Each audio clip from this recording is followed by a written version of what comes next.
So today, let us contemplate on VaraMahaLakshmi festival. All the festivals are in time, in a specific time, in a specific period, specific month, specific falls on a specific date. They're in time, but they're always about something beyond time.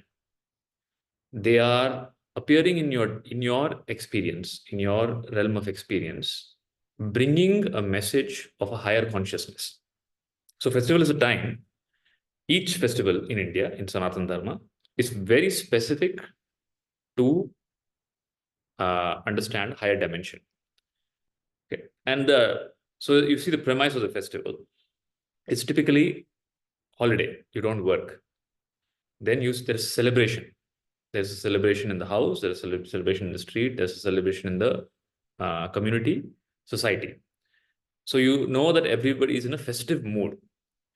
So that is a preparation. All that is a preparation. The clothes, the food, the dress, the positivity, all that is a preparation. Preparation for what?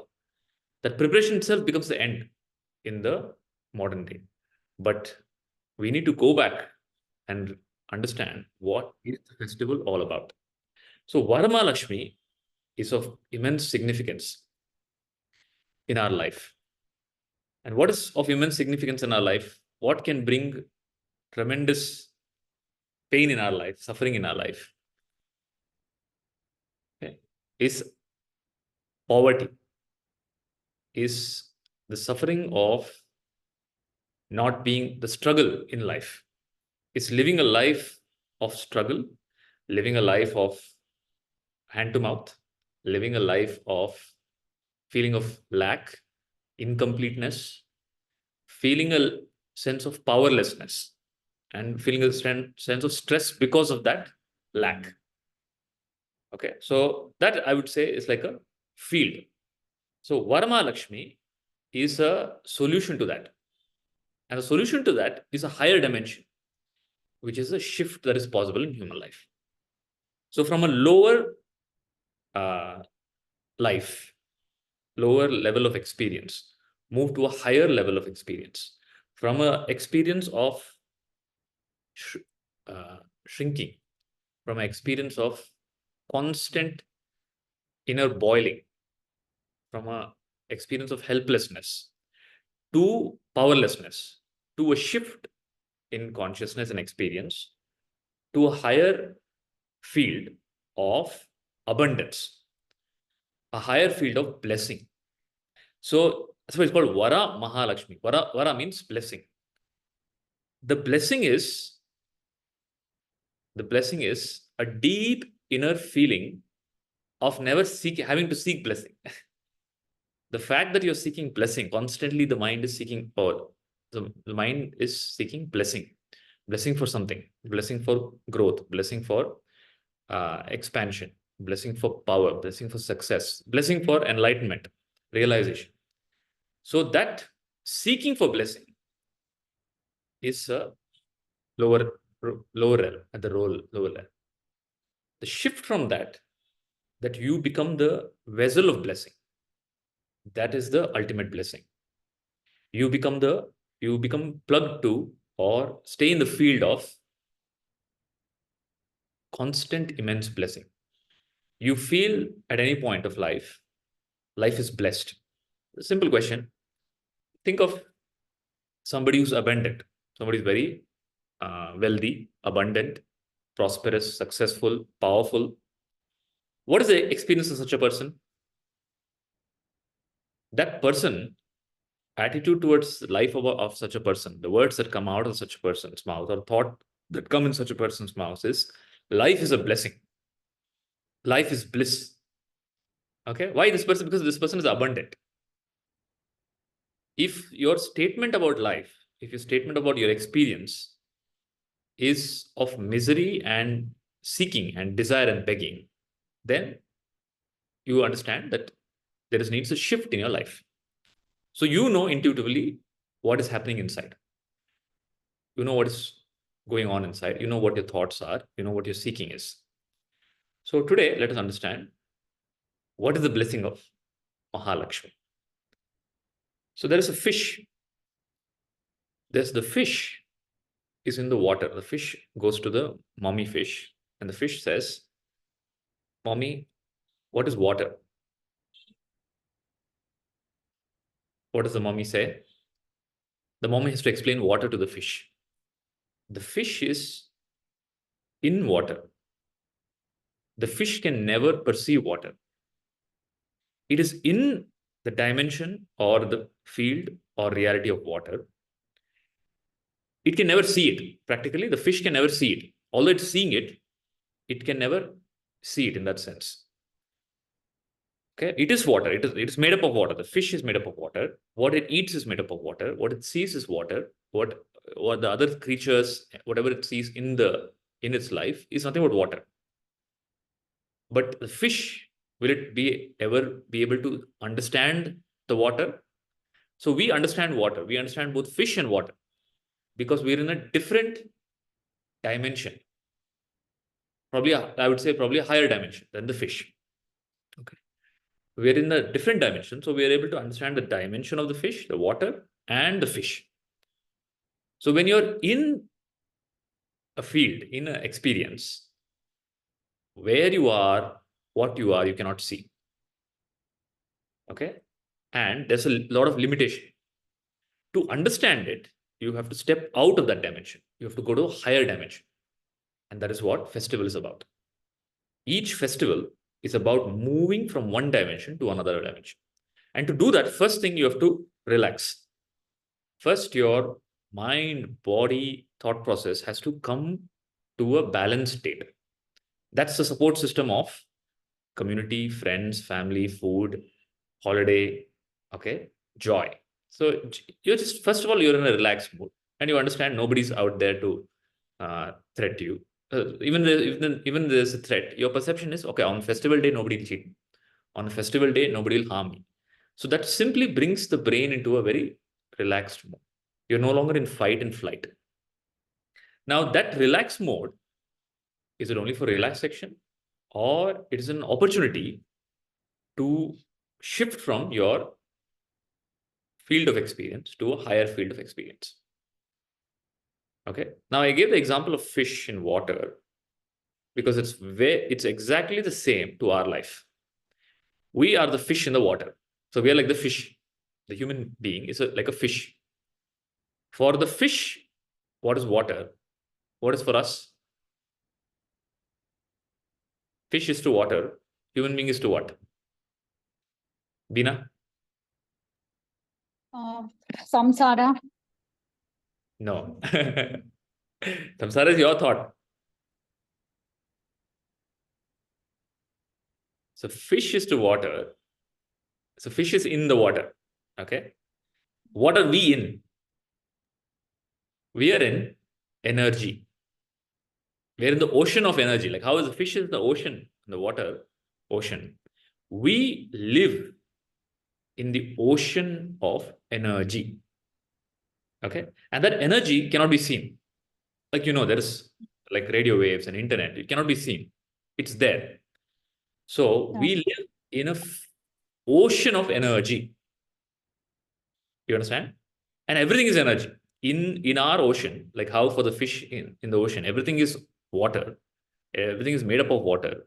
Similarly, in the field, in the ocean of energy, everything is made up of energy without any exemption. Our body, mind, the world you see, the experience, thought, everything is made up of energy. And that energy is called Mahalakshmi. So fortunately for us, we don't need to seek the divine mother. Oh, where is the divine mother? Where is the divine mother? Okay. You're asking or thinking about the divine mother is like the fish thinking about water. You are in the divine mother. You are made up of divine mother, your body, mind, intellect. So you're in a field of energy, which is blessing itself. Okay. But that is not your experience. Okay. That is not our experience. Our experience is ulta. Our experience is suffering. our experience is not. So if I would say the field is of energy, and energy is divine energy, and the energy is a field of blessing and a field of abundance and an ocean of compassion, love, and the ocean of all knowing principle. I'm in that field, but I don't at all experience that. I feel limited. I feel incomplete. I feel powerless, helpless. So we see so many things happening in the world. Okay. And I feel there's a strong desire in me, many desires in me. And I need to fulfill that. And I also feel a frustration that the desire is not getting fulfilled. Does it match with the experience or not? So, Yeah. so from that lower field of lower experience, I need to shift to higher experience. And that is the celebration of VaraMahaLakshmi. So where I go into a higher field, okay, I tune to a higher field, to tune to a higher frequency, a higher principle, where I'm in a state of abundance, peace, compassion, power, success, and blessing. Okay.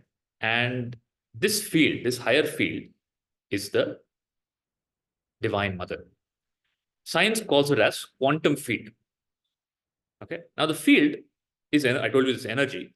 Energy is in two states. Okay. Energy can be like how light has two states. Light is either a particle or a wave.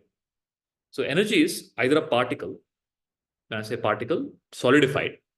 For example, in the ocean, there's water, and the fish is something solid. It is made up of water, but it's something solid.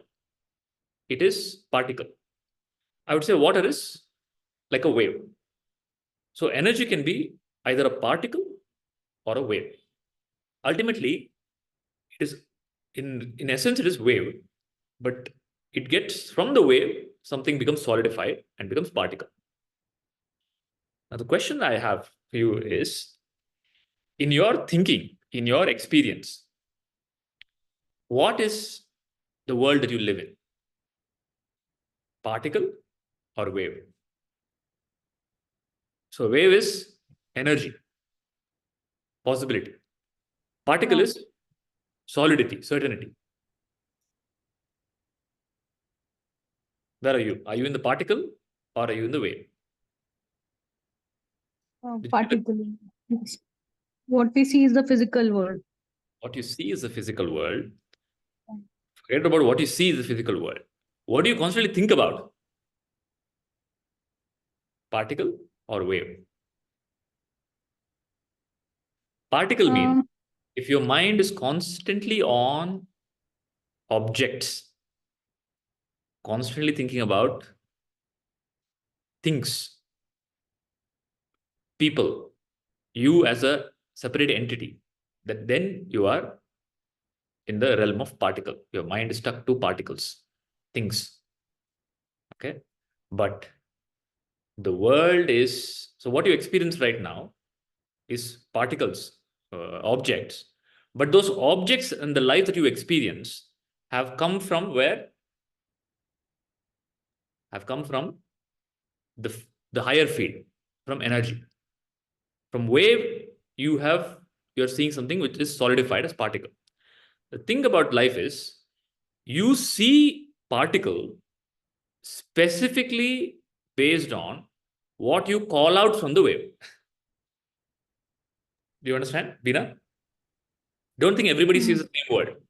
Everybody experiences the same world. No. You see objects in the world, people in the world, situation in the world, the life that you experience, the thoughts that you have, very specific to how you talk to the unseen, the ocean, the wave. Either you talk to the ocean like the fish. So you're like the yeah. fish. The fish, you're constantly talking to the ocean, to the higher consciousness. You don't know it. Yeah. The problem is you don't know Mm. it. Whether you don't know it or don't know it, because you're in it, every thought and feeling that you have is heard by the field. Are you clear? First, do you understand that you're in the field? Yeah. You're in Right. the field of energy. You're in the ocean of energy.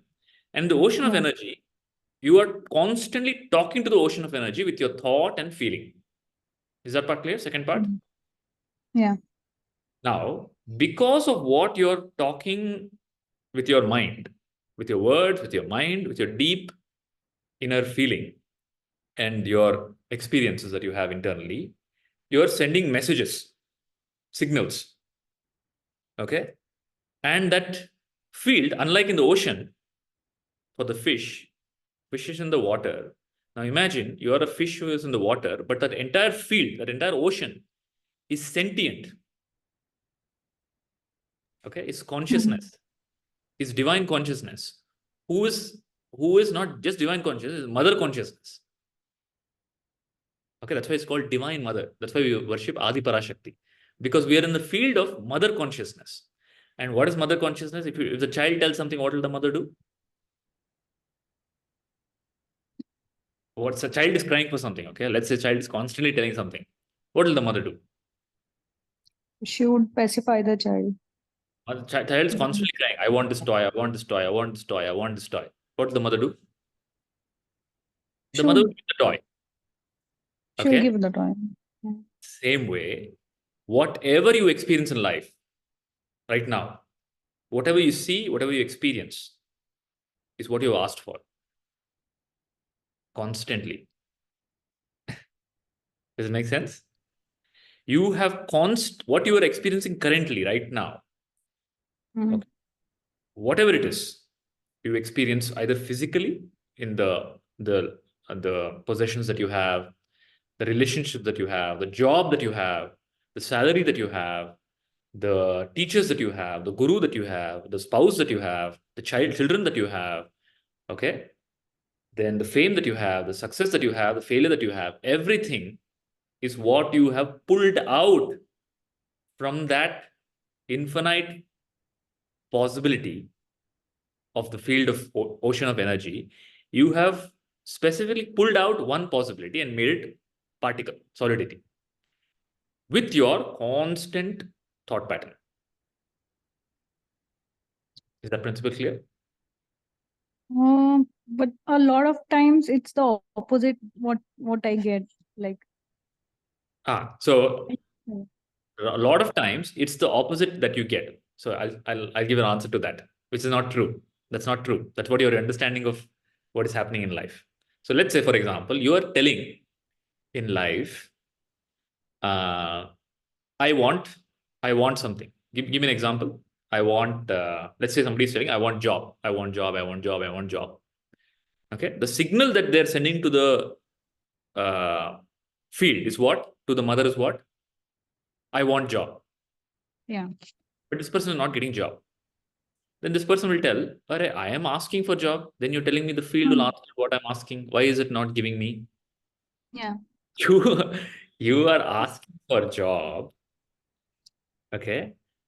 When you're asking for job is thought, one conscious thought. But deep inside, what is your feeling? The feeling is suffering because you don't have Mm. job. Your feeling is helplessness, hopelessness. Okay. So Yeah. which is more powerful? The thought that I want job, or it will not happen. When will it happen? Why is it not happening? Mm. Everybody's having a job. You understand? The moment somebody loses a job, right? That first, Mm. when you have a job, you'll never acknowledge, you'll see the world in a very different way. Somebody has a job who has constant income flowing. Their perception of life is from a position of power. Okay. The moment Yeah. somebody loses a job, they can only see all the people who have jobs and the fact Mm. that they don't have. So what is the mind focusing on? I don't have job. Do you understand? Mm. What is Yeah. the signal sent to the field? Consciously, you're telling, I want job. What is the main signal sent to the field, which is very powerful? subconsciously. I don't have. That I don't have. I am powerless.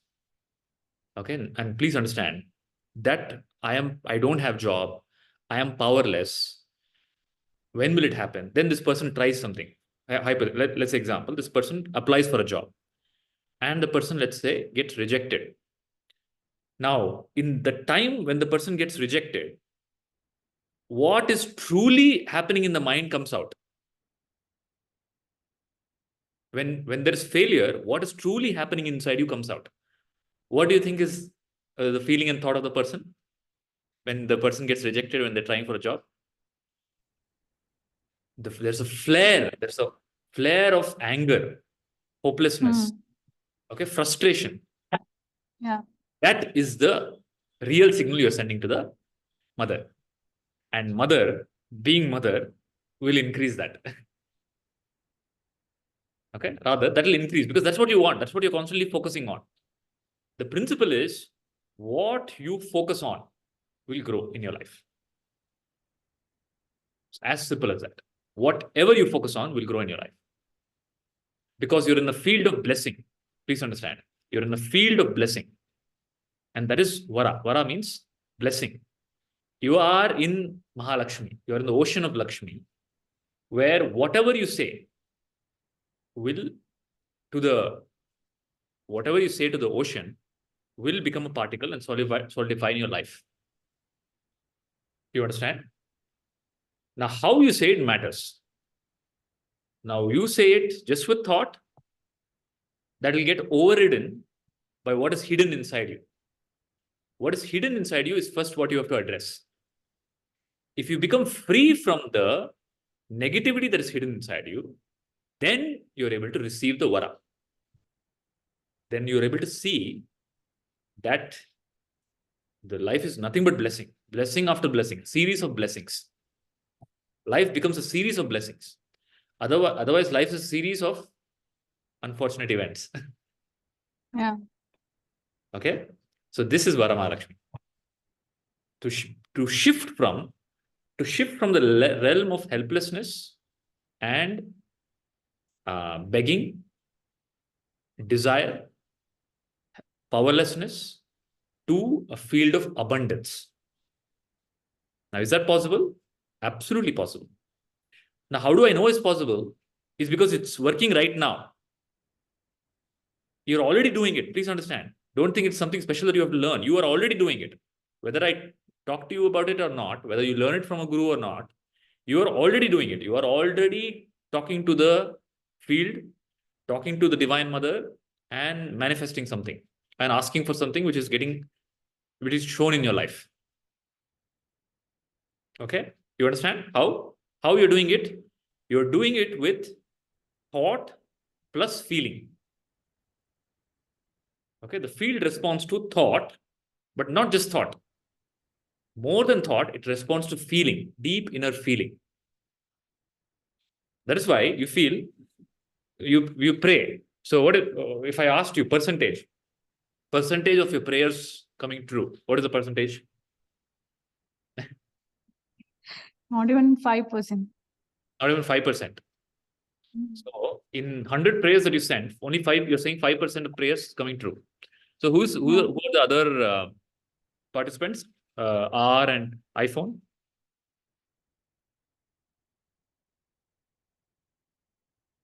Can you just tell your name? Ji, this is Madhurya. Madhurya. Okay. Who's user R? Namaste, Guruji. My name is Ravi. I just happened to join a few minutes ago. Okay. Ravi, Madhurya, Darshan, Bina. So far, have you understood the thread? Yes. Yes. So if I ask you, Ravi, what is the percentage of your prayers coming true? Or desires coming true? Haven't really calculated it. Give me a figure, number. Maybe 50%. I'm not sure. Okay. Madhurya? Not sure. Give me a percentage, no? You know it intuitively, you know in your life. Around 60 to 70%. 60 to 70. Darshan ji? Yeah, 75%. 75%. So I'll tell you, 100% of your prayers are answered. Now, you say, how is that? Because you only see your conscious prayer. You do not see what actual signal you're sending. That is a blind spot to you. So VaraMahaLakshmi is about that blind spot no longer is a blind spot. I am able to consciously, as an integrated being, first understand that I'm in the field, and that field is full of possibilities. Because it's an ocean of energy. And whatever I'm seeing right now, experiencing right now in my life, whatever is happening in my life is my own asking, my own doing, my own creation. That's why Sanatana tells, you are the creator, you are the Brahma. Because you have created your life, consciously or unconsciously. Okay? How you have done it? With focus. You have focused on something very specific, constantly focusing on that. And that constant focusing with thought and feeling becomes a signal to the higher realm. And from the higher realm, it becomes an actual reality. And the question is, can I change that? If I don't like what I'm experiencing right now, and if there's something more that I want, can I send the right signal and can I get that? That is what VaraMahaLakshmi is about. And that is why Lakshmi means Lakshyam. Lakshyam means focus. Whatever you put focus and attention on, that will become your life. That is Lakshmi. And typically, what is the focus? The focus is Kama, Artha. Kama is desire. Desire is my focus. But even in desire, more than the desire being the focus, the fact that you don't have it, the pain that you don't have it is the focus, unconsciously. Do you understand? All of you understand? All of you have desire. All of us have desire. But you think the desire is not happening. What I desire is not happening. No, it is happening. What your desire is actually happening right now. But you're desiring, you think you're desiring for that object or event or person or whatever, but your focus is on the lack of that in your life. And that lack of that in your life is happening right now. Do you understand, everybody? Ravi, Madhurya, Darshan? Yes. Yes. Yes, yes. Yes. So it's very simple. Lakshmi, you are the divine mother's child. And you are in her. You cannot see the totality. You are in the field of all possibilities. Okay? And in the field of all possibilities, how can I unclutch from my force? There's a force inside me which I cannot see, which is built up over time. And I gave you a technique to see it. When you will see it in rejection. That's why you see, whenever you read a book, whenever you read a nice self-help book, or you get some illuminating thought from somebody, or you think you've got it, you've understood how to change your life, then you try it. Okay? Then you try it. You try it with the clarity that I've got it. The moment it breaks down, the moment it doesn't happen, that's when your true colors come out. When I say your true colors, the true notions that you have, which are more powerful than this thought that you picked up, comes out. And what is that? Is that Frustration, and there are times you like bitterness or anger. bitterness, anger?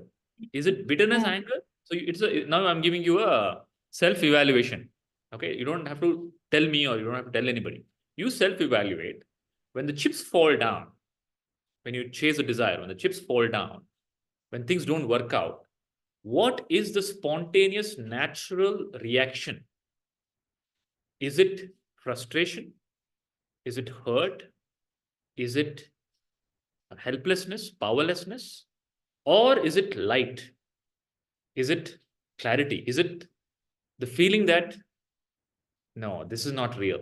It will definitely happen. This is just, this is not real. It has already happened. It will happen. And I'm grateful. It is gratitude. So to further simplify it, is it gratitude or is it bitterness? Ravi? It is bitterness. So if it is bitterness, if it is negative, it is painful, then you're in the lower realm of existence. Okay? You're in the lower frequency. Mm. Okay?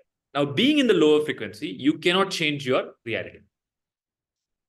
To solve any problem, like let's say you have a physical pain, toothache or heart, stomach ache or something, you have to go to somebody who is beyond that realm of experience, like a doctor.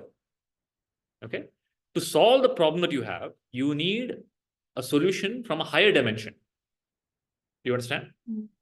So the problems that you have of a particular realm cannot be solved in the same realm. It has to be solved from a higher realm. And that is exactly what all festivals are about. All our festivals are about solving your problems by removing you from you're rooted in your lower realm. How do I know I'm rooted in the lower realm? Because abundance, gratitude, love, peace, compassion, overflowing sense of joy, all that happens to me periodically, once in a while. But my constant background is noise and pain and bitterness and past and anxiety. Okay? So that means you're in the role then. Somebody who's in the higher realm, somebody who's connected to energy, divinity, okay, grace, somebody who's operating from that level, that person is in the constant, regardless of what is happening on the outside, is in the constant inner experience of gratitude, peace, giving, and abundance. Do you understand? Any Yes. doubts? So there's a guy. There's a guy who wants to commit suicide. He goes to near the lake to commit suicide. In the lake, there's an old elderly gentleman, very well dressed in a very expensive suit. And he calls the young man. He tells, what are you doing? The young man says, I'm frustrated in life. Nothing is happening. Nothing is working out. I'm going to commit suicide. So the old elderly gentleman tells, okay, what will solve your problem? The man says, money will solve my problem. So he takes out a check. He's possibly a billionaire. So he writes a check for $10 million. He gives it to the man. The moment he gets the $10 million, the check, this person immediately becomes filled with gratitude and immense power and confident. Okay. He doesn't encash the check. He keeps the check. And then he starts working because he knows the check is always there. He starts working and he takes some risk. He talks to people. Something starts moving in his life and he becomes very successful and he makes a lot of money. Then every day he comes to that park that near the lake to hopefully find one day the old man so that he can give back the check. He has not touched the check. One day the old man comes, but he comes with another person who seems to be the helper of the old man. And he goes to the person and gives back the check. The old man says, who are you? I don't know you. Then the young man says, so you must have forgotten me. You gave me this check. Because of this check, I have become a very wealthy person. I'm giving it back to you. The old man's helper says, sir, this person is a mental patient. Okay. He is nothing. He's nobody. He lives in every day. He puts on a different persona. One day he's a billionaire, another day he's a freedom fighter, another day he's a soldier, another day he's a doctor. So you have met him on the day when he was a billionaire and you thought that check was real. It was not. It was a fake check. Okay, but a fake check altered his perception. What did the fake check do? He doesn't know it's fake. What did it do? It brought, in a sense of, first of all, it brought peace to his mind. Mind became relaxed first. Okay. Then mind got filled with gratitude. Okay. There is some support. There is some support system behind me. I'm not alone. What is that support system is always there. His thought is, anytime something goes wrong, the check is always there. Now, what is that support system in your life? That is constantly empowering you. Is such a system there? That system is Divine Mother, Mahalakshmi. That system is that you are in Mother. Please don't think you're in a world all alone. You're in a miserable world. No, that is your false perception. You are in the field of divinity, ocean of divinity. Okay? Regardless of what's happening in the world, you're in the ocean of divinity. And from the ocean of divinity, you are connected. But your umbilical cord from your physical mother might be cut. But your umbilical cord from the Divine Mother is never cut. You're constantly in divinity. Is that part clear? So far, is it clear? Now, Yes. now all this is fine. Now I'll tell you a step-by-step process of talking to the mother, talking to this field of possibility, and altering your reality, which you're already doing. Every day you're creating your reality, okay, with your thought and feeling. Now, you can do it in a right way, conscious way, so that you become free from your individuality, free from the misery, free from the suffering, and become a divine child in the world. Okay? And become powerful, successful, wealthy, healthy, and be in tune with dharma. Okay? When everything that is required for your life will flow, it will not be a struggle. Now, to give an example, there's this great master called Adi Shankaracharya. So Adi Shankaracharya one day was going begging for food, Diksha. He goes to a lady's house. The lady is extremely poor, extreme poverty. She's not able to offer anything to, she doesn't have anything to eat. They have not eaten for many days. But when the saint comes, when Adi Shankara comes, she gives some berries. And Adi Shankara is touched by her offering. Okay. In that moment, he sings a stotram of Mahalakshmi called Kanakadhara Stotra. Spontaneously, he sings. He sings the stuti of the Divine Mother, which opens a floodgate of wealth in the life of that lady. Okay. Now, this is not a fictional story. This is a story. This is a fact where somebody who is of a higher consciousness, of a divine consciousness, is simply able to unlock the grace in your life. And that person is supposed to be Guru. Do you understand? The Guru, and that's what happened in the story of Sudama also. Krishna, you know the story of Sudama and Krishna. So the higher consciousness, for the higher consciousness, your problems are immaterial. Okay, you understand that? Your problems are immaterial because they are deeply rooted in something that is of much more significance than desire. They have the mother of all desires, which is totality itself, which is Lord, Bhagwan, consciousness. Okay, so they operate from that realm. From that realm, there is a vara or blessing showered, and you become a recipient. Now, for that to happen in your life, what must happen? The contact with the divinity must happen. That's all. That is the only criteria. You understand?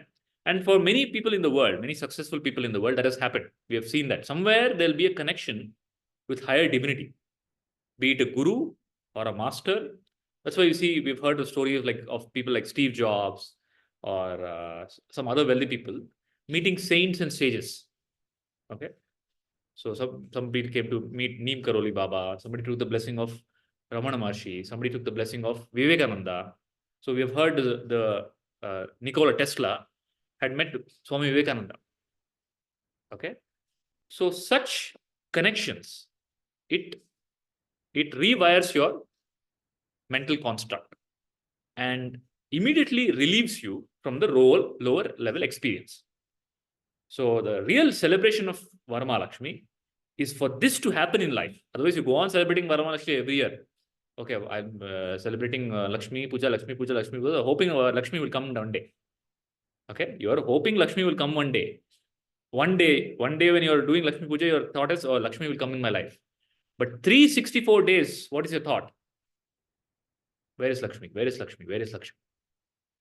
That's why your experience is, where is Lakshmi? You understand? Ravi, Veena, clear? So shall we go into the steps now? So far, is it clear? I have a question, Guruji. How different is this from the placebo effect that certain medicines have on people? That Yeah. So the placebo effect is, for since you asked the question, I'll just bring clarity.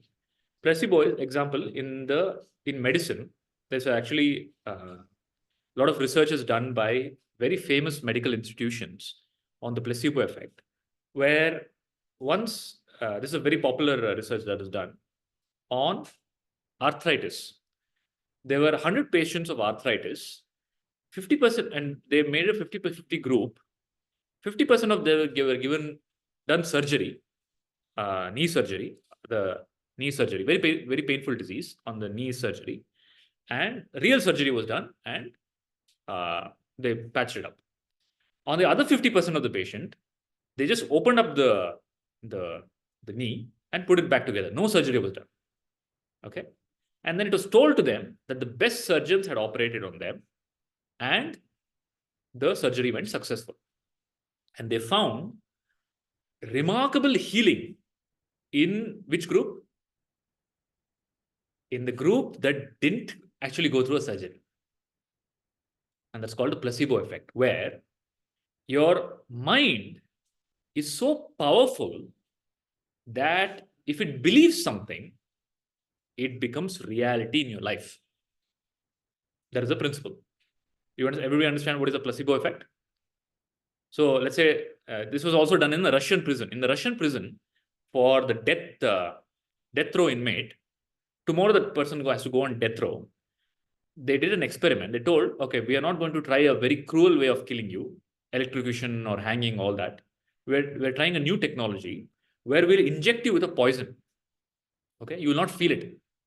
You will not feel anything, but it will kill you. It'll be painless and it will kill you.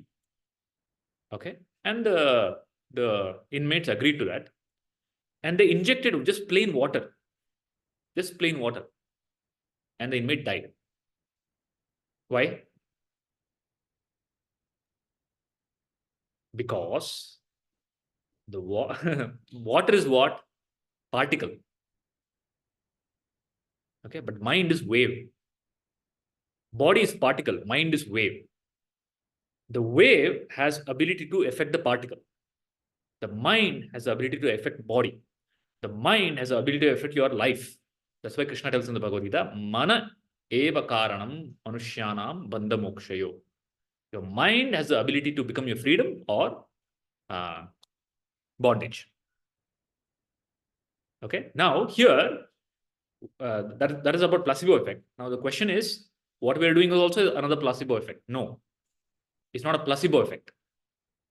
What here we are doing is going, and placebo is you're believing something. Belief is, what is belief? Ravi, what is belief? Do you understand how placebo works? It's belief based. yes. So Belief belief is according to not knowing for sure, right? not knowing for sure, but you take it to be reality. And Yeah. because you give it reality, it becomes reality. Okay? Yeah. Is it clear? Here, this is not placebo. Placebo means I am giving you another belief, telling you it is real, and making you believe it. That is placebo. But here, Guru's job is not to give you another belief. Guru's job is to remove all your wrong beliefs.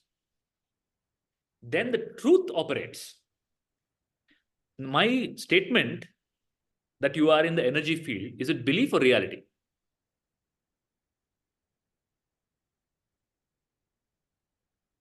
Where are you? Again, it's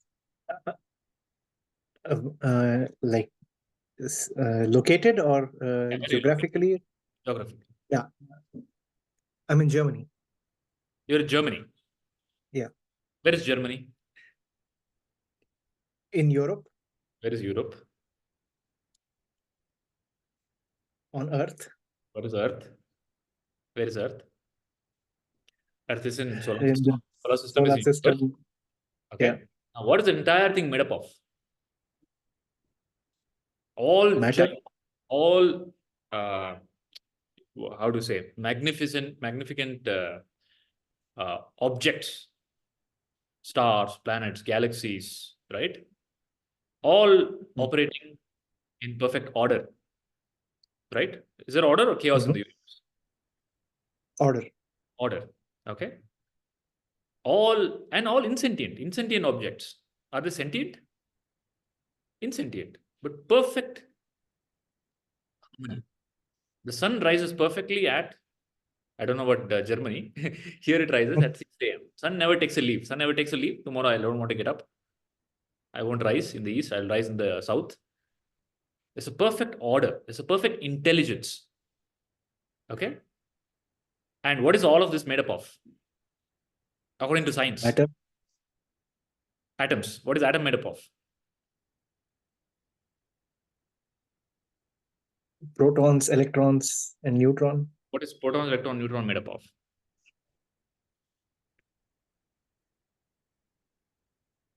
I've forgotten it. It I is made don't up of know. quantum particles. So modern science says. Mhm. So in science, there is no room for belief. Is that clear? Mhm. Science, Yeah. there is no room for belief. So if you go and tell in science or believe this, there's no room for belief. It has to be, I should be able to verify it with instruments of perception, correct? Or Yeah. mathematical equations, right? Yeah. Ultimately, according to modern science, or according to Nobel-winning quantum physicist, the entire universe is made up of quantum particles, which under the instruments of perception and mathematical equations ultimately boil down to wave. Mhm. Wave is nothing but energy. Is it clear? Okay. So, and I use the word quantum field. This is not the quantum fields terminology is from quantum scientists. They say we live in a field of, we live in a quantum field. There's a doctor called Rupert Sheldrake. The Rupert Sheldrake did a experiment on the fields. Okay. He did an experiment. He calls it morphological field. He did an experiment on rats. There's a rat in China. It's put in the maze. And if it goes in the wrong pathway, it gets a shock. Okay. Then after a lot of shocks, it finds the exit and it goes out. Right. Mhm. Then he did the same experiment in thousands of kilometers away in America, where another random rat was put in the same maze, but this rat didn't get electrocuted. It directly went to the exit. Then he understood, and more deeper inquiry and research, he understood that rats are in the rat field. Okay, they communicate with each other. So if a rat in China has a learning, a rat in America will also learn the same thing intuitively, without communication, or rather with communication, which is much more subtler than verbal communication. You understand that? Mhm. Like internet. Simply think about it like internet. There is a field. We are all, you're an engineer, Ravi? Yes. So there's a field. Okay? Think of it like the internet. Mhm. And we are all systems, like the laptop, CPU, computer. Mhm. We are constantly connected to the internet. Okay? But we are connected in the internet. There are different domains. Okay? There are different frequencies. The rats are in the rat frequency. Okay? The humans are in the, and one category of humans are in one level of frequency. This is what our ancestors called as lokas. The terrorists are in terrorist frequency. Okay? The saints are in saint frequency. There are higher frequencies, there are lower frequencies. Based on what you're plugged to, that is the kind of thoughts you get. Do you understand? The entrepreneurs are an entrepreneurial frequency. That is why, have you ever spoken to a VC, Ravi? Yeah. So VCs, very powerful and wealthy ones, they have a rule of thumb. You've heard of that? How to invest in a business. You know that? So they have a secret. Mhm. The No. secret they have is they look for ideas which 7 people have in the world. If 7 people in the world have the same idea from different parts of the world who are never connected, they are Mhm. certain that the idea will work and they invest in that. Okay. Have you heard of this? I So hadn't until now. if 7 people have the same idea, Facebook, let's say Facebook, when Mhm. Facebook, 7 people across 7 or more people across the world would have had the same idea. Mhm. Okay, but one of them will bloom, of course, right? So because they are coming from one field, it's not your individual Mhm. idea. Oh, mera idea hai, I got it, I'm the great guy. No, many Mhm. people have got it. Maybe those people don't have resources to execute it. Mhm. Okay, so nothing is individual in the universe. Please understand, everything is coming from the field and comes from the field based on your inner data structure. You understand data Mhm. structure? Yeah. So you're a machine. Body mind is a machine. Machine Mhm. runs on data structures. Now, a Mhm. data structure is unconscious programming that you've picked up. Mhm. It's like a virus. When the virus comes in the system, no, it opens multiple tabs. Have you seen that? Yeah. You open so many tabs, countless tabs. Same thing happens to you in distress or ordinary life also. When you think of something, oh, what is going on in my life? Suddenly thousands of tabs open up. Thoughts open up. How many thoughts? How many thoughts, Ravi, in your day? So 80,000? I don't know. 80,000 tabs open up. Mhm. The 80,000 tabs are beliefs. They cover the reality. Mhm. Okay, now you are sending a signal to the energy field to manifest, to create your life based on these tabs, based on these data structures and viruses. And that is why Mhm. you experience the life that you experience. So you're saying the viruses are programming our lives? The viruses have entered you at a very young age. That's a different topic of discussion. That's because that will take a long time. You have been programmed from childhood. Simple programming. Yeah. You're a human being. That's a program given to you. Nobody ever told you Mhm. you're a divine child. Mhm. Nobody ever told. Did anybody ever tell you you're divine? That No. first programming itself was wrong. Yeah. First programming given to you is you're an individual. You're divine. You're a body. That's not true. You are the divine child. Your mother and father is Shiva and Shakti, consciousness and energy. Okay, you are in that field. You're in the ocean of divinity, and you can create, and you can affect the world that you're in. Mhm. You can affect the field. You think the field can affect you? Yes. But you can also affect Yes. the field back. Mhm. That you're in Germany, no? There's one great person in Germany who affected the field of the entire earth called Hitler. Yes. Yes. Mhm. Okay. Why? He realized that I can affect the field. Yes, he did that. Then there is somebody else, like probably Swami Vivekananda, who also had the same thought. No, I am not a victim of the field. I can affect the field. And he goes and affect. He goes and transforms the entire country, empowers the entire country. Buddha is another person who will affect the field. So you can affect the field and you can create your reality.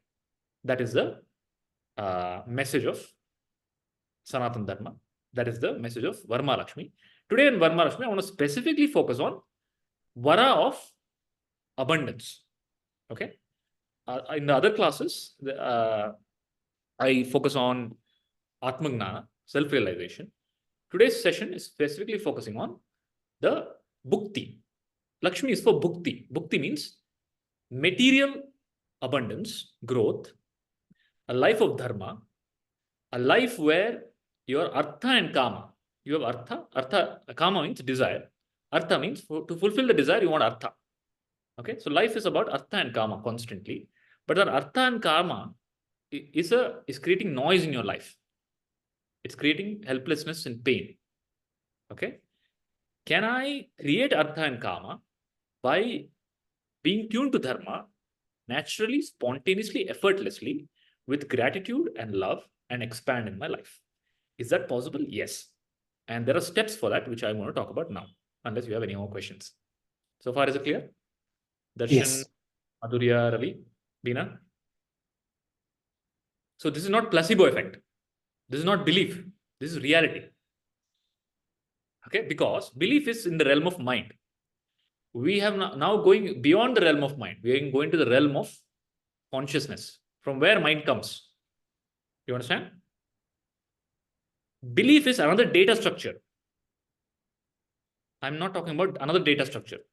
I'm talking about becoming free from all wrong data structures and allowing the reality through operating your life. Okay, shall we go to the first step? Yeah. Any doubts?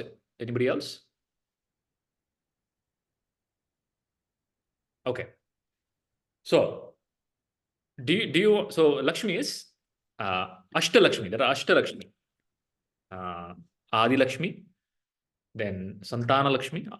So Adi Lakshmi is for inner wisdom, realization, the inner abundance. Then Dhanalakshmi is wealth. Wealth. Dhanya Lakshmi. Gajalakshmi. Gajalakshmi is power. Santana Lakshmi is children and support system, family. Dhairya Lakshmi is courage.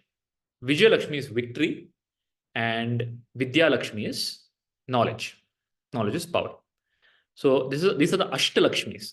And the Ashtalakshmis can manifest in your life. That is the possibility of life. That is the higher possibility in life. Is that part clear? Is there any doubt in that? Now, if the doubt comes, oh, I'm listening to all of this, but where will all this work? Okay. If the thought comes, that means you are so habituated to a data structure and communication channel to constantly tell, nothing will happen in my life. What are you constantly telling to the energy field? Nothing will happen to my life. Nothing will happen in my life. Okay, everybody has written great books. Everybody else is getting wealthy. Everybody else is getting successful. My life, once in a while something happens, but all this won't work. If that thought comes, that means that is a signal you're sending. Okay, I'm not telling it is right or wrong. I'm telling that is a signal you're sending. And whatever signal you send, the response will manifest. That signal, please understand, you're sending it to the Divine Mother, the quantum field. And what is a possibility from the quantum field because of your thought and because of your field. And that is a thought. Okay, what are the two things that you're doing whenever you say nothing is possible in my life? Nothing is happening in my life. And you're using the words, and words are very, very, very crucial here in this discussion that we're having. You are creating the experience in your life with your words. If you're saying nothing is happening in my life, do you say that? Have you ever said that? Nothing is working out. Have you said that? Ravi, Darshan, Madhurya, Beena? Not at least since the last few years. Last few years.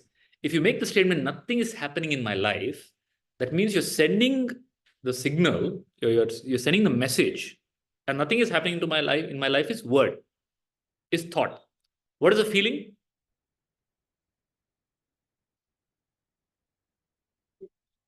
Rejection, dejection. So everybody understand the difference between thought and feeling? Thought is word, statement with words, and words also, please don't think it are arbitrary. The way they're coming from deep inner clarity. Okay, false clarity, but inner clarity from a data structure. Nothing is happening in my life. Okay, and the moment you say that with the what is the feeling? That is a thought. What is the feeling? Dejection. Anybody else? Madhurya? Hopelessness. Hopelessness. Okay, and you know what is what hopelessness feels like. Right? Hopelessness is the word for communication that we're using, but you know what it feels like. Yeah. Okay, Darshan, do you know the feeling? Yes, yes. Okay, now that feeling plus thought, the statement, which is very well thought through by your subconscious mind. Please understand.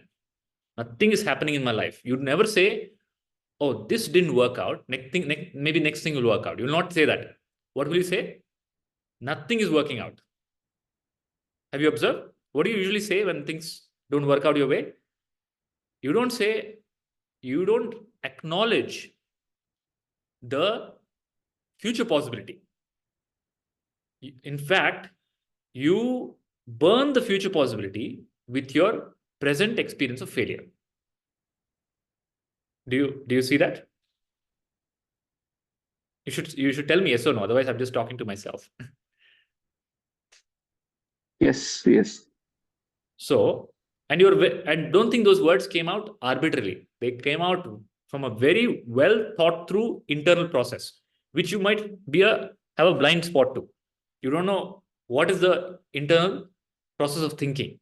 But ultimately, the thinking becomes that statement that will come out from your mouth, and with a feeling of powerlessness, bitterness, helplessness, frustration, or anger. Okay, a feeling. And that feeling will be biological, meaning it will be a chemical reaction in the body. You understand? It will be a chemical reaction which will trigger the brain to release certain hormones, stress hormones. Clear? So, right now, you are creating whatever you're experiencing in life, you have already created. You are creating with your constant thought and feeling. So, thought plus feeling is equal to tuning. Did everybody get it? Thought plus feeling is equal to tuning and communicating with the field, with the mother. And that will manifest. Whatever you tell with whatever thought and feeling, whatever it may be. See, mother doesn't understand, the field doesn't understand negative and positive. That negative and positive is your perception. Okay, like the ocean. In the ocean doesn't understand whirlpool is bad, tsunami is bad, big wave, giant wave is destructive wave is bad. It doesn't understand. For it, it's just, it's happening. Okay, nature doesn't understand poison and medicine. For nature, everything is atoms. Everything is energy. Are you understanding what I'm telling? I'm revealing the fundamental secrets of nature. Nature does not understand the negative and positive like how you perceive it. Okay? For nature, everything is energy. And in energy, nature allows everything because nature allows even the terrorist. Nature allows even the destructive person. Nature allows even the Hitler. Why? Because in nature, nature's understanding is energy can be neither created nor destroyed. So somebody who has a thought, oh, I'm going to kill this person. I'm going to destroy this. That is that person's thought. But from nature's perspective, it allows that. Why? Because nothing is really destroyed in nature. Because everything is energy. You understand? So please break free from the attitude that something is impossible in my life. That something is impossible is only in your data structure. It is not reality. It is only lies in your belief. Okay? And there is a field of all possibility. From that, whatever you see in the world is coming from that field of all possibility. People are constantly tapping into the field and pulling down objects. The wave gets translated to particle. Wave translated to particle.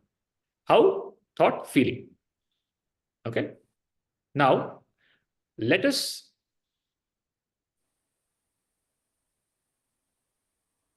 receive the blessing, the vara from the Mahalakshmi.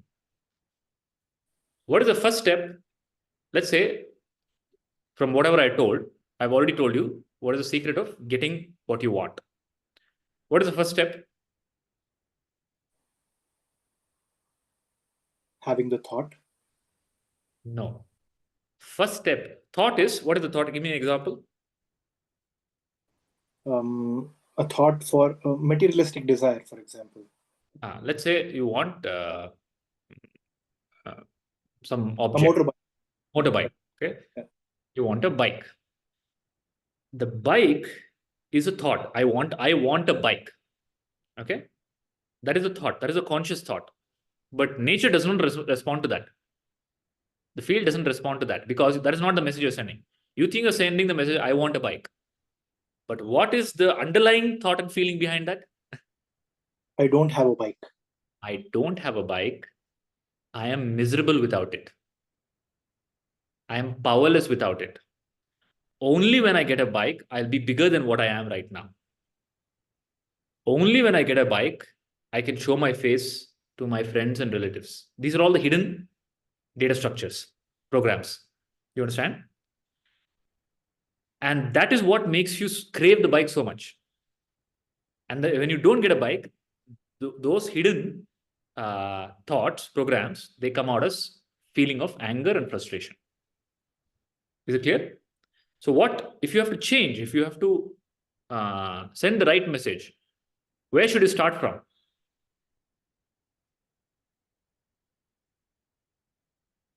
You should start from feeling. Okay. First thing is you have to feel gratitude. You have to start from the realm of gratitude. Because the moment you are gratitude, you have to start from the realm of abundance. I told you, you cannot solve the problem from the lower frequency. You have to start from the higher frequency.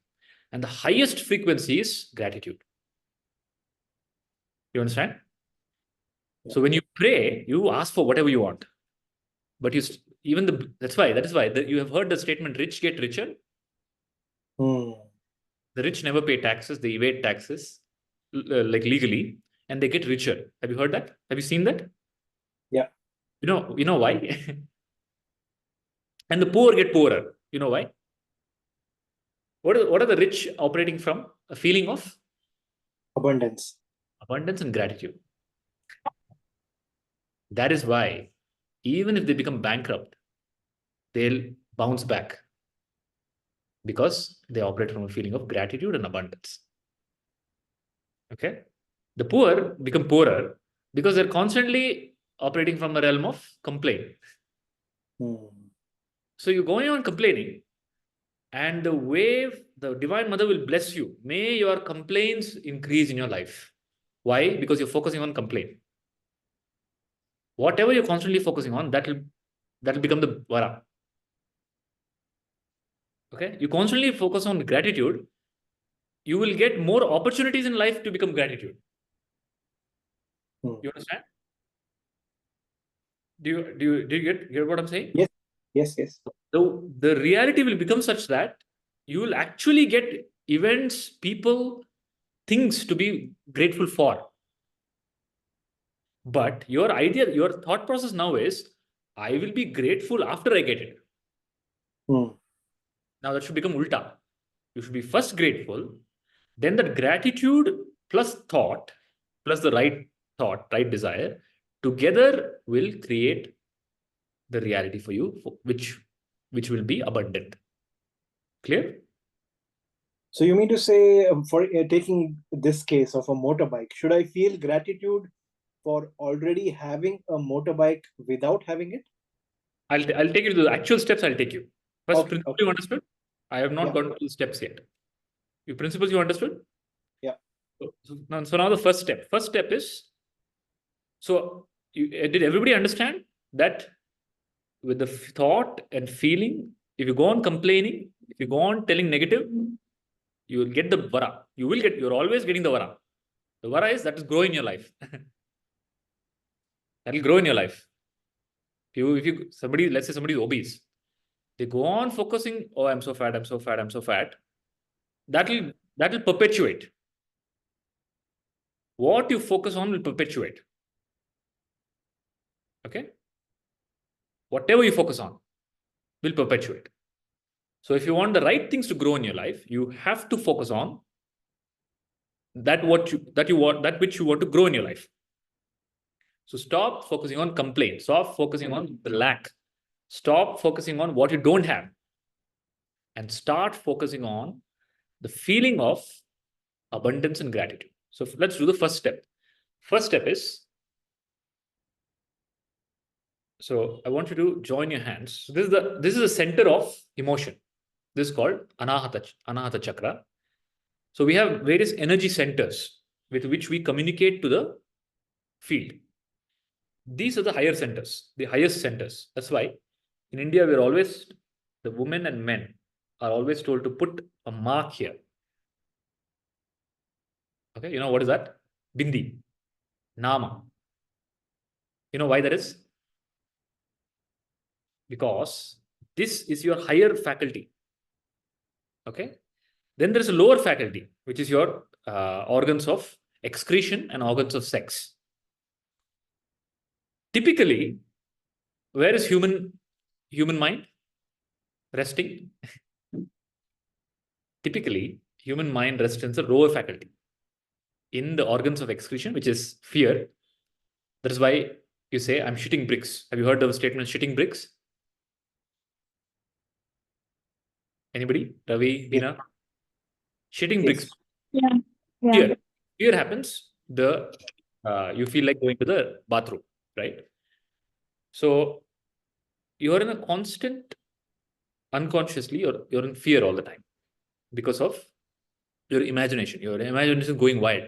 You go on looking at social media, go on looking at news, something is happening somewhere, something is happening to somebody.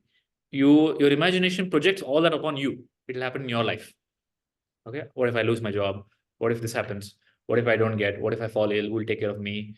What if I lose? So that fear, because of imagination.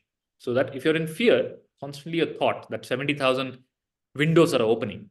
The theme of those windows, each window has a theme. Okay. Predominantly, the theme is past and future. The guilt, the suffering from the past, and the anxieties of the future. Agree or disagree? Agree. Okay. Or it is fantasy, some sexual organ, which is fantasies. So kama means desire. Any desire, either sexual desire or desire for some things, objects, experience, travel, clothes. So mind is typically stuck in the lower centers of fear and desire. Now you have to move the mind to the higher center, which is intuition, divinity, emotion. So now we are going to tap into emotion, because the area of change has to happen here, because here is where you feel the emotion. But here, this is getting influenced by the lower. This needs to get influenced by the higher. Now it's a top-down approach. From your higher faculty, which is your intelligence, from your understanding of what the teaching is now, you are going to command the lower center. This is called the command center, Agna Chakra. Agna means command. And that command is coming from clarity. Clarity of what you've received from higher teaching. That is the job of the guru. So the guru has taught me, and it resonates with my logical mind also. It's not belief. I understand. The scientists, okay, forget guru. The scientists have told me, and I respect scientists. Scientists have told me, guru has told me, shastras have told me that it's one divinity. And that's a sentient, intelligent divinity. And the divinity is my mother. Okay? And that divinity is on my side. It's not against me. Please understand. Okay? But from the lower center, the signal always comes, oh, everybody's against you. Okay? From the higher center, you have to realize that the whole world is with me, for me. Okay? And you have to be grateful now. You have to now command, or with clarity. From clarity, a gratitude has to emerge. Can we do that? The first step is join your hands, touch the heart center. Bow down your head and experience gratitude. Feel immense gratitude. Use the thought and the word, use the language of gratitude. Thank the divinity for what has been given to you. Your life is miraculous.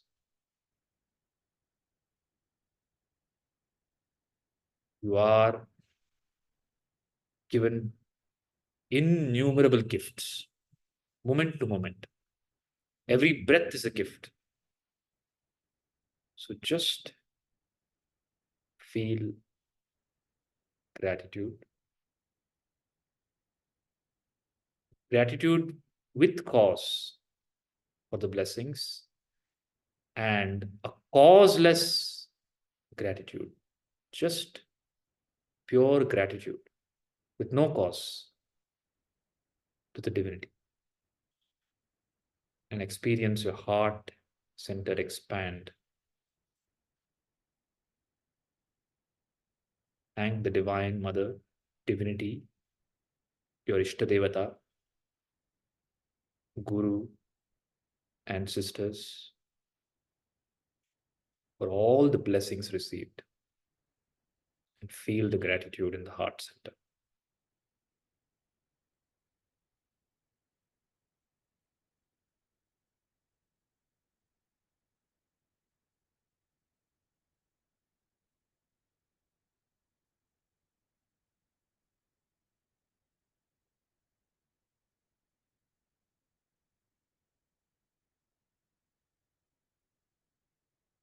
Just say with a pure heart,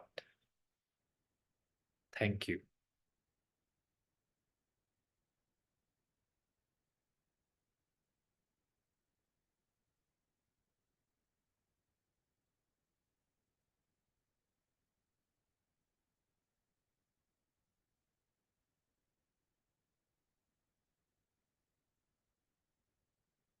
Slowly open your eyes.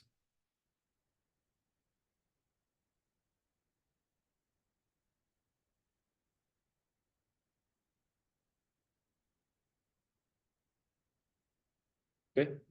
Is everybody able to feel the gratitude?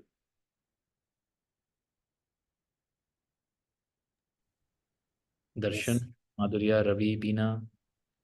Yes. Yes. Is this, you really feel it? You don't have to just tell for my sake. Do you really feel it? The feeling is there? Yes.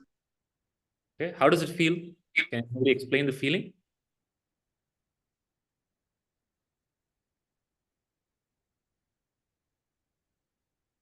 Does the heart, you feel the heart expanding? There's a feeling of expansion of the heart. And modern scientists are able to measure the heart has a field. Okay. When it's shrunk, when we have wrong thoughts, the heart shrinks. It shrinks to 3 inches. When I say heart, the feeling of the heart, there's a field of the heart. Okay. And when it expands, it goes up to like a football field. That much is the potential of your heart. Do you feel the gratitude? And in gratitude, your heart expands. Okay. So first step of receiving the blessing is start from the feeling of gratitude. Otherwise, you start from the feeling of lacuna, begging. And like you, do you all, how much time have you spent with the beggar? Darshanji? Have you ever interacted with the beggar? Yeah. How much time have you spent? Maximum time you spent with the beggar in life?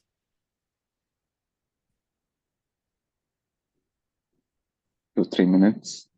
2-3 minutes is a lot. Okay, 2-3 minutes. Ravi? Maybe 20-25 seconds. 25 seconds. You just want to be done with it. You don't want that relationship, that interaction, right? Mm. You can't, because there's no, you can't talk, you can't interact, there's no value, right? Even if you might be the greatest person, but you know that person will not understand. So you just give and you go. You feel compassion, you give and you go. That's it, right? Now, if you are the beggar, that's how the totality responds to you. if you're begging, constantly begging, you're constantly begging and complaining. So you have to become a king. You have to realize you're a king because you are the divine child. You're not a beggar. You are the divine child, and you are, with gratitude, you have to approach the universe. Okay? Now, this is for altering your reality. Is it doubt? Any doubts? Now, second step is to clearly state with clarity what you want. And please don't think you know what you want. You think you know what you want. Okay? That is why every time you get something, you want something else. True or false? True. You want a bike. Why do you want a bike? Have you thought it through? No, it was just a random example. Okay, now tell me something really that you want. A vacation. Vacation. Okay. Yeah. Where? To a beach. Yeah. To a beach. Okay. Mhm. Why? Because I haven't been to a beach in a really long time. Okay. What will going to a beach do to you? Why do you want to go to a beach? To relax. To relax, to forget your suffering in life. Or to experience the beach. So to experience the sea and the sand and to To experience. And you're not able to go there? Why? I haven't, so it's been long pending. So It's been long pending. Okay. Yeah. So, see, please understand. This is what I'm trying to say. You think you want the beach, but the beach is not your experience now. Something else is the experience, and something else is a constant experience. Because what you really want is that. If you really want the beach, it'll just happen. Do you understand what I'm saying? can you please repeat the last statement? So you have to become clear of what you want and why you want it. Most of the time, we want some object. Beach is an object. Okay, I'll tell you. Object. Okay, we want objects. Beach, car, house, money, land, something. Object. The object is something that I lack in my life. Correct? That's why I want it. I don't have it. And the addition of the object will empower me more. Now, the object is not the end. It's a means to something. Okay, what is the end? You understand? The means experience of having it. The experience of having it, which is what?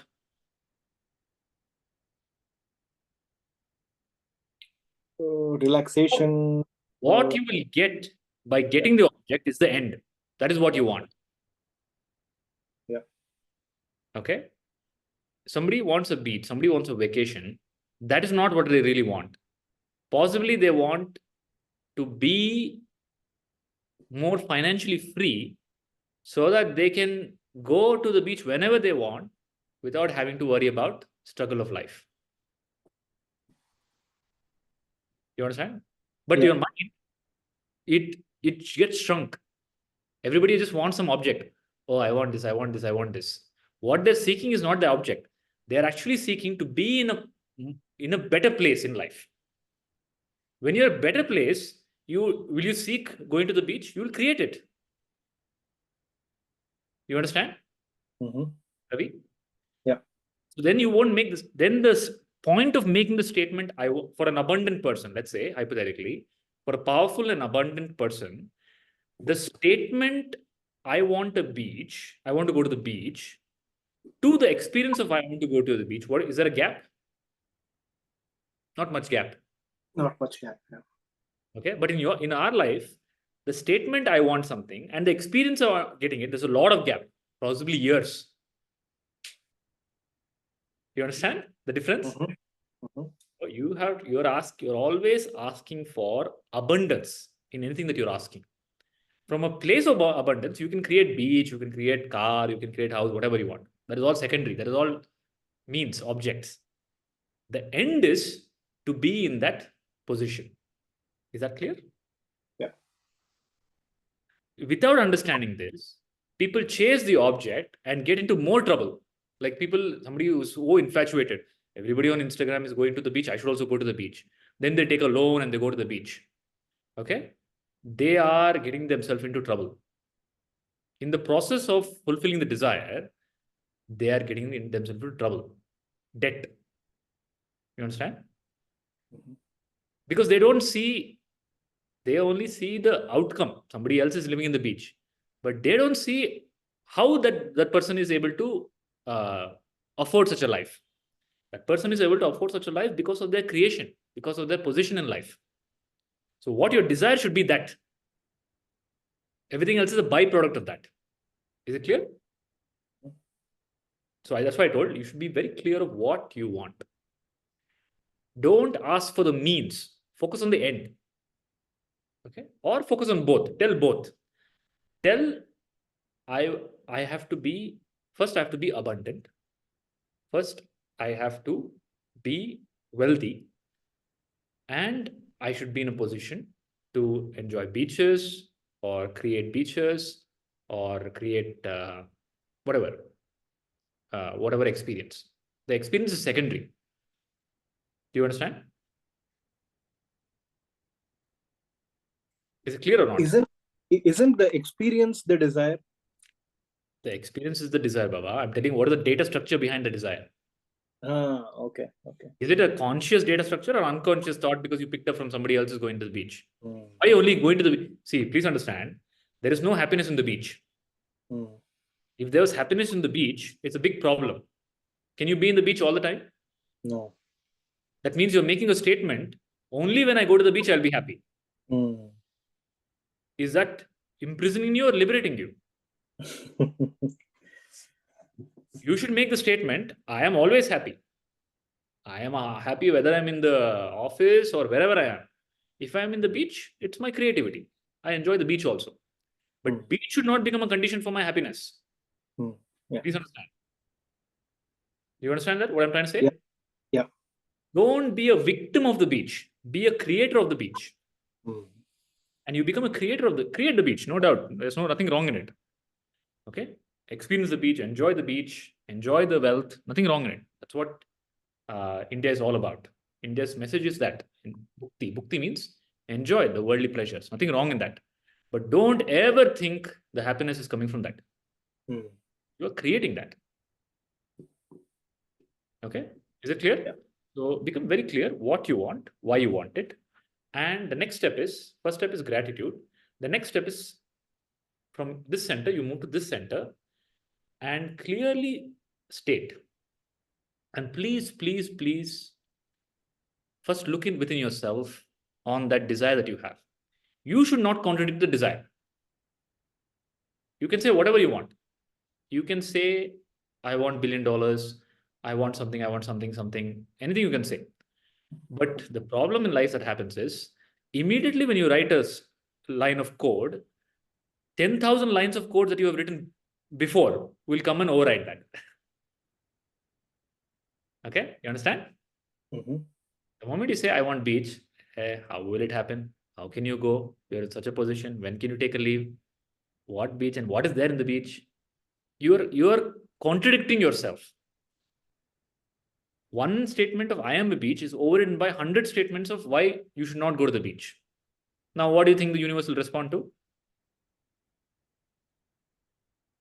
The 100 statements. The 100 statements. So now how do I address this challenge? Another secret. Okay. The next secret is you have to use the thorn to remove the thorn. Okay. The thorn is imagination. The problem is imagination, right? How will it happen? What will happen? All those imagination. Okay. Which are not real. All scenarios why it will not work out. Complaints. It will never happen. Let's say somebody wants to become wealthy or get a high paying job. there's a lot of imagination about it. Okay, how will I get a job? How will I face the interview? Even if you get an interview, then you'll be like, oh, how can I face? How can I answer? How can I present myself? I have to pretend. What if they catch me? All those thoughts will run. Okay, they're all imagination. The way to fight the imagination is with imagination. The thorn has to be removed with the thorn. So you have to use your imagination, conscious will and imagination, to create. Now you've got the feeling. Feeling is done. You have to create the image, a holographic image. Okay, as if you're wearing a VR headset. No, everybody knows what is a VR headset, right? You put an Oculus or a VR headset, you see a projected world. You have to use your imagination, project the experience, and experience it as if it's happening now. And it should be so strong that when you come out of that experience, when you open your eyes and when you go and interact with the world, that image, that feeling, that memory of that imagination that you created does not shake. That's the key. That it should not shake. Otherwise, the moment you talk to your spouse or child or boss, that image will collapse. That image should not collapse. That's why it should be very strong. And it will be strong now because of the gratitude. Because you're doing it with gratitude. You have to create the gratitude and crystal clarity and say, and please understand, you're asking to your mother. Mother doesn't say no. Very clearly, whatever it is, it doesn't matter what it is. Ask. And the thing to ask here, think about here is, the moment when I say whatever you want, you can ask, you will think, oh, what if I ask wrong things? What if I ask bad things? Okay, it will not work. It will not work because you intuitively, every human being, nobody has to teach you what is right and wrong. Please understand. Nobody has to teach you what is right and wrong. You know what is right and wrong. Yes or no? You intuitively know this is right, this is wrong. Okay, something that is harming others, something that is harming the world, it's wrong. And you know that. And whatever is wrong, it can never be independent of you. If you wish for something wrong, it's like wishing, there's an apartment building, I'm in the 10th floor. It's wishing that the first floor should be put on fire. But you know, because you're in the same building, eventually that fire will come to you. That is why, even if you state with will something wrong, your deep subconscious rejects it because it knows it is bad for you. That's why it doesn't empower it. Do you understand that? Yes. Okay. So now going to the beach, is there anything wrong in that? No. Going to the beach, there is something wrong when the data structures are wrong, when there's virus in the head. There are some people with wrong programmings that enjoying life is bad. Having wealth is bad. Wealth is for evil people. So people who have that wrong programming, right? The moment they desire for wealth. On one side, they desire for wealth and abundance. On the other side, there's an overriding program, a virus that no, that's for bad. That's bad people. Okay. Now, if that is there, you have to look into that wrong belief and remove that. But right now, you just have the notion that you just do a dharma check. It's called a dharma check on my desire. My desire that I have, is it harming anybody? Is it harming me? If it is not harming anybody, if it's not harming me, if it is going to bring some joy and abundance in my life, then there is nothing wrong with that. It's a dharmic desire. It's dharmic desire. Because please understand, in recreation, a lot of ideas, healing happens. Recreation is healing. It's great healing. That is why judges, the High Court judges, Supreme Court judges, more time is spent in recreation, no work. They need to be relaxed. Okay, because when they're doing their job is only for a few hours, a couple of hours, but most of the time is no work. That job needs that kind of freedom. Otherwise, if you're constantly brain is running, when you have to take a decision on somebody's life, on some element's life, your biases will play in. You understand that? So recreation, going to the beach is, I'm just taking the example of beach here. So going to the beach is recreation. It is going to heal me. It is going to empower me. It is going to bring more ideas in my life where I become more abundant and powerful. So you have to add the flavor of positive creation to what you want. It should not be a one-time thing. Anything that you ask for should become the stepping stone for the next creation in your life. You understand that? So if I go to the beach, I'll be joyful, I will heal, I'll come back more grateful and more empowered. Should be your thought. Clear? Now, let us do the next second step where you clearly state what you want with your attention here. Okay? The center of the forehead, Agna Chakra, crystal clearly state, this is what I want. And feel the gratitude. And with your imagination, create that desire, manifest that desire in imagination. And doing that will make the body and the brain experience that desire. Start. Sit straight. Take your attention to the center of the forehead.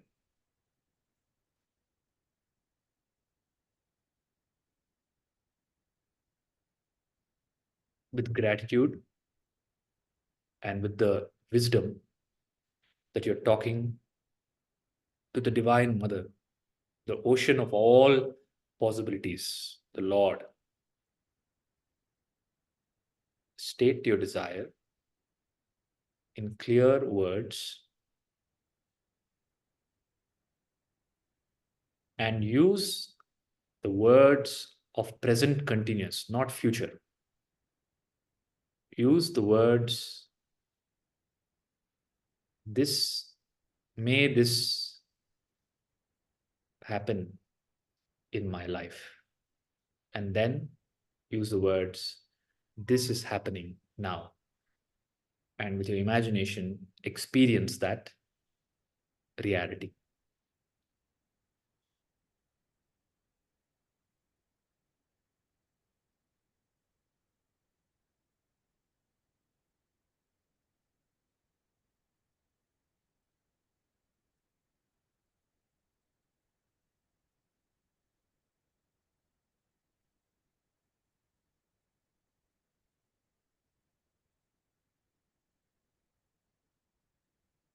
If it's a beach, make the image very clear. You should feel the sand on your feet. You should hear the sound of the waves. You should feel the heat, the calmness. Make the image as clear as possible and experience it now.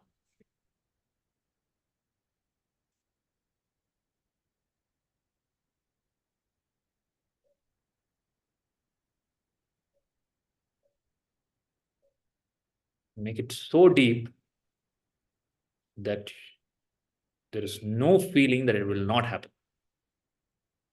There's no doubt that it will not happen. It will happen. I just know it. That should be the inner voice. And I'm grateful for it.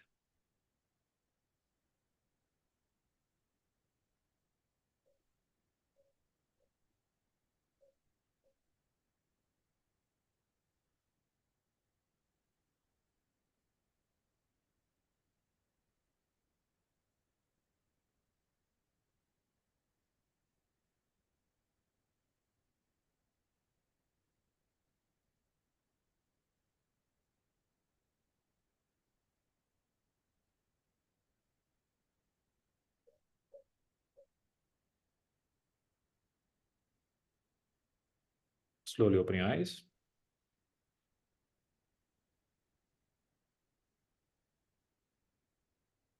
Okay, last step. Third step. Clear so far? Madhurya, Darshan, Ravi, Beena. Yes. Yes. You're able to see it?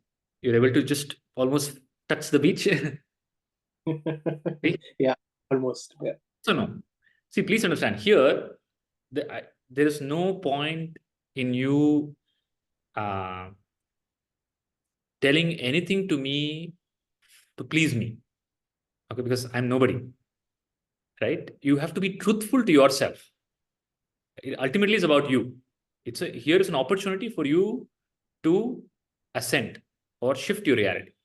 So the more truthful you are, the more better for you. So do you really feel you could feel the wind, you could hear the waves, Yes. right? So, and you get the feeling that it will happen. You got the feeling of it will happen. So when it's very clear, right, very deep, a very spontaneous, intuitive feeling arises in the heart center that it will happen. I have no doubt about it. You just know it. Did you get that feeling? You just know it will happen. Anybody? Madhurya, Darshan, Beena, anybody got it? Yes. Okay. Now, next step. Last step. Last step is you have to stay with it so that it doesn't become another missed signal. You have to stay with it. You stay with it by just the third step. We again see that the message has already gone to the field and it's happening at a wave level, at the ocean level, at a possibility level, at the energy level. It has already happened now that it will happen at the energy level, like hypothetically, let's say somebody wants to build a house. For the house to come, there should be a plot, then there should be money, then there should be a contractor, then there should be time. Okay. 6 months, 10 months, 1 year. Okay. The actual house will come at the end of some time and space and process. But in the energy realm, the house starts getting constructed that moment only, when the image becomes clear. So whatever you have asked for, the beach or whatever, in the energy realm, it's already started. But for it to come to the particleize, for it to objectify, it might be subject to time. Okay. But in the meanwhile, you always are radiating with that clarity. It's already happened. It's only it's just coming. It's there already. And you will see how life presents opportunities, connections, miracles to make your vision true. And that is called, the physicists call it synchronicity. Have you heard of this word called synchronicity? Synchronicity means whatever is required for that to happen in your life will happen without your knowledge, without your you fathoming about it. That's called grace. It will happen for you in spite of you. Okay. Now, but the only third step is, I just want you to see moving in that direction. For that to happen, 99 steps will be taken by the ocean. But one step might need to be taken by you. Only you can do that. Nobody else can do that. You understand? For example, going to the beach, there's some steps only you can do. Existence can't do that for you. Everything else, existence can take care of. Existence makes sure that the beach is there, the earth is there, there's no war going on, there's no COVID again. Okay, COVID comes, no beach. So there's no COVID, there's no pandemic, there's no epidemic, you are healthy and you have money, then the airlines is working, the flight doesn't break down, then you don't miss the flight. All that infinite things that needs to be taken care of for you to go to the beach, existence will take care of. But that one step or a series of small steps which you need to do, you have to just think about it and move in that direction. Even if it's not clear, it doesn't mind. It doesn't matter. I just want you to grow that feeling that I am also moving towards it. I am not against it. I am also part of that creation. I want you to be a co-creator, not passive.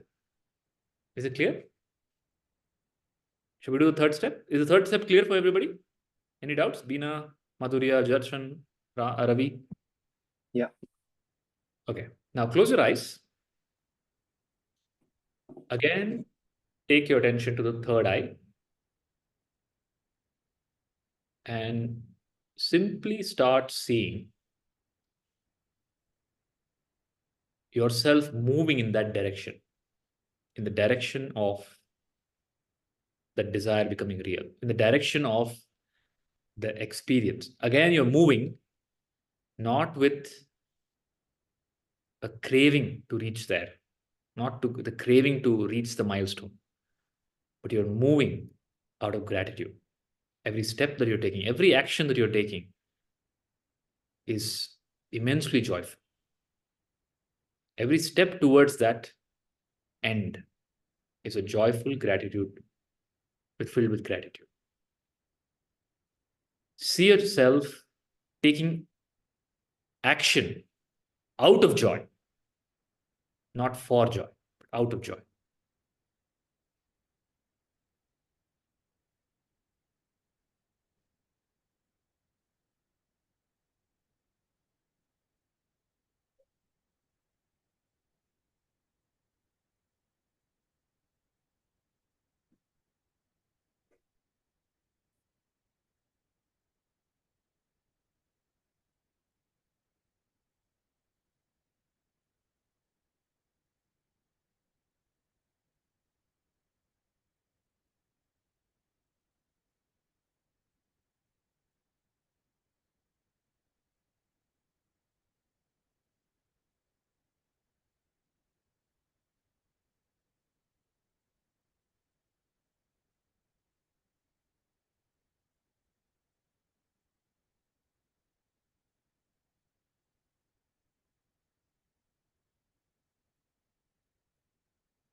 Slowly open your eyes.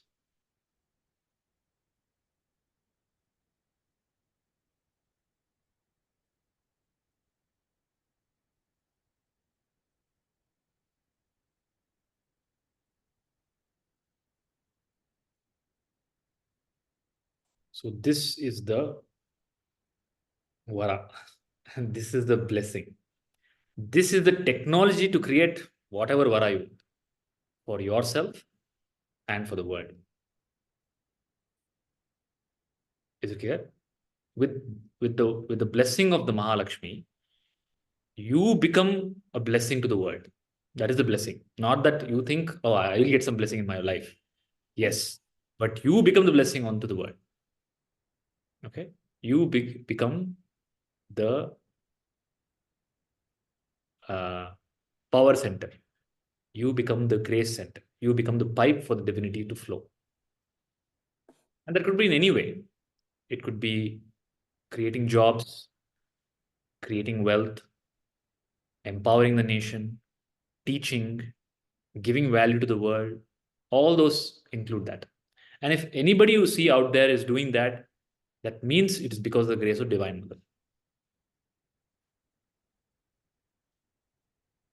Every glory that you see in the world, okay, that you feel, oh, you resonate with, oh, it's so glorious, wow, it's so great. That person is great. That person is successful. That person is wealthy. All that is nothing but the grace of the Divine Mother. Okay, because that person, knowingly or in the past, unknowingly, they have done something called as upasana. This is called upasana. Upasana means upasana. shifting from the lower plane to the higher plane and operating from the higher plane. So you can operate from the lower field with data structures, with constantly be in fear and thought and virus, or you can operate from gratitude, peace, clarity. So that is the shift. And that is what is called asatoma sadgamaya. Asat means this is asat. It's your belief. It's not real. Asat. From asat to sat, sadgamaya. Sadgamaya means sat is this. Sat is oneness. Truth is that you're not isolated. And you are not left here. It's not a prison that you are just put in and left. That is a wrong notion of the world. It's not a prison where it's a miserable world and you put. You're in a beautiful world. The world is beautiful. No matter what, it is a beautiful place. Okay? That's why there is a Bhagavad Gita. In the Bhagavad Gita, it is a war is happening. But Krishna brings the divinity in the war. So as human being, you have a choice. You can be in any of these. You can be in higher realm or the lower realm. But the shift from the lower to higher does not happen until you're allowed into that field. Like there's a domain, there's a website, there's a group. You have to be allowed into it. Like there's a Wi-Fi. You go to a cafe, there's a Wi-Fi. You go and ask the cafe manager, what is the Wi-Fi password? It has it's locked by a password. Wi-Fi is there, but you have to be allowed into it with the password. In the same way, the divinity is there, but you have to be allowed into it with a password. And that allowing process is called this process. Festival, celebration. This process of satsanga. And the guru is the admin. Guru holds the gate. Guru allows into that field. So it's a shift from the lower field to the higher field. Any doubts about VaraMahaLakshmi? And there's nothing wrong, please understand. Lakshmi is mother. And mother in the Sanatana Dharma, both are acknowledged. The bhakti is sakama and nishkama. Sakama means with desire. There's nothing wrong in that. It's called sakama bhakti, with desire, bhakti with desire. Okay? That bhakti with desire will translate slowly to nishkama bhakti. Nishkama bhakti means you will reach naturally a point where you will intuitively feel that I have got everything that I want. Now I want to give more. That's a natural progression. Okay, but that doesn't happen just like that. It comes out of maturity. So you have to have, then grow, and then give. Clear? So Sakama Bhakti to Nishkama Bhakti. So everybody starts with Sakama Bhakti. People pray to Mahalakshmi with Sakama, with desire. Slowly, it goes into Nishkama Bhakti, where it's more for Loka Kalyana, less for personal desires.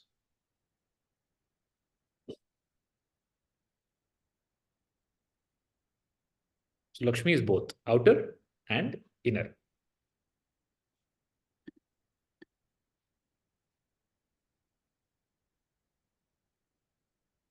Okay, any doubts? So that's what I wanted to share on the auspicious occasion of VaraMahaLakshmi, praying to the Divine Mother, that may the Divine Mother, Adi Parashakti Mahalakshmi, bless all of us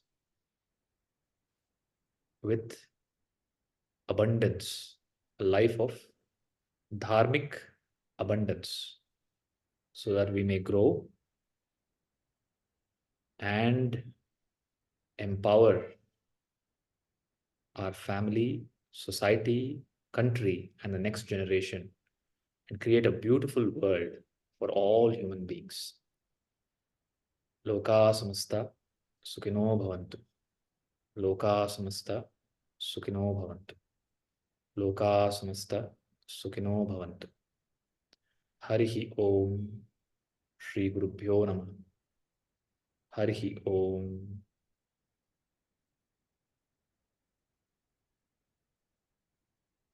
So we can close for the day. If there are any questions, I can take up.